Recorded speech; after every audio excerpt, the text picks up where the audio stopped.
พี่น้องมายามเบิ่งกระแตบบางเขาใส่เมื่อวานนะพี่น้องเนาะ let's go ยามกระแตบพี่น้องยังคือเก่าเด้อนี่เด้อ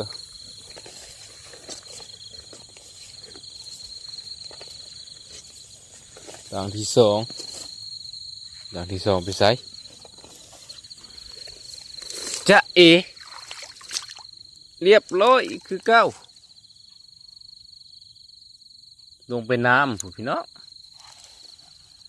เฮ้อมาอีกแล้วลูกมันเสียดายบ่ได้แม่เนาะพี่น้องไปต่อพี่น้องมาเวลาตัวหนึ่งมื้อนี้วานนี้อีกตัวหนึ่งเป็นสองมาเรือด่างหนึ่ง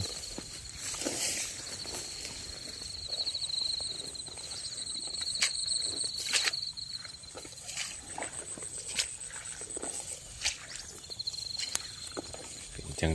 งใดคือเก้าตัวนี้พี่น้องเดี๋ยวมันเอาสิปะไว้ก่อน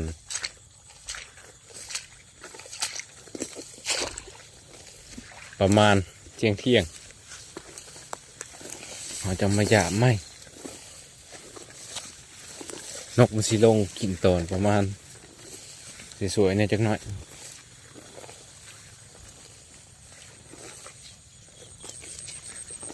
ส่งโตได้บอลเก่าเนาะ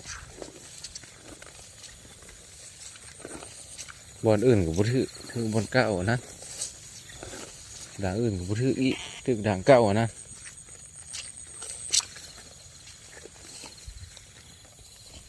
เอาสิย้ายด่างนี้ไปใส่ย้ายด่างนี้ไปใส่บอลมันถือกินนี่ย้ายมาใส่เป็นที่เรียบร้อยพี่น้องเดี๋ยวเขาจะผูกเสือกจะผูกแน่นๆเนาะแต่ถ้าเป็นตัวแม่มันอีหลีตัวใหญ่ๆมันสิถ้าผูกเก็บดีมันสิบุยู่เลยมันแห้งสัมเป็ดตัวหนึ่งแล้วพี่น้อง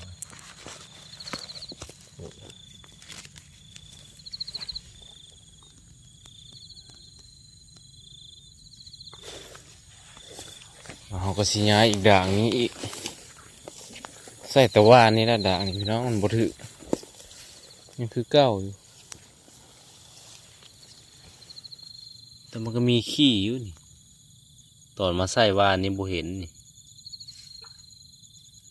มีลุ้นว่ะปาไปก่อนมันเพื่อสวยๆมันลง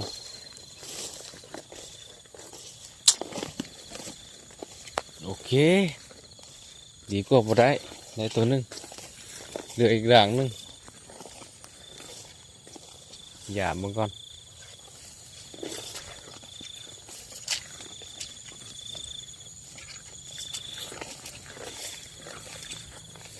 บรรยากาศ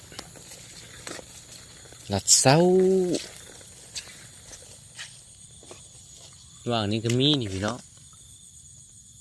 นี่มันชอบกินป่าอยู่นี่เด้นี่เบิ่ง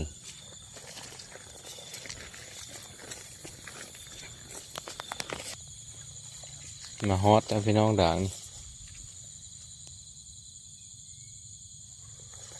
บ่ฮู้ว่าถึกหยังแต่บ่ลั่นเลยพี่น้องเป็นไปได้บ่นี่กระแตบบ่ลั่นนี่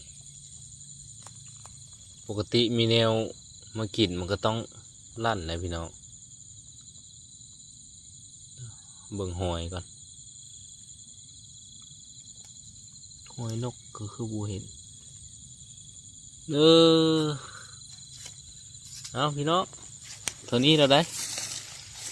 ฝากกดไลค์กดซับสไครต์ให้เด้อ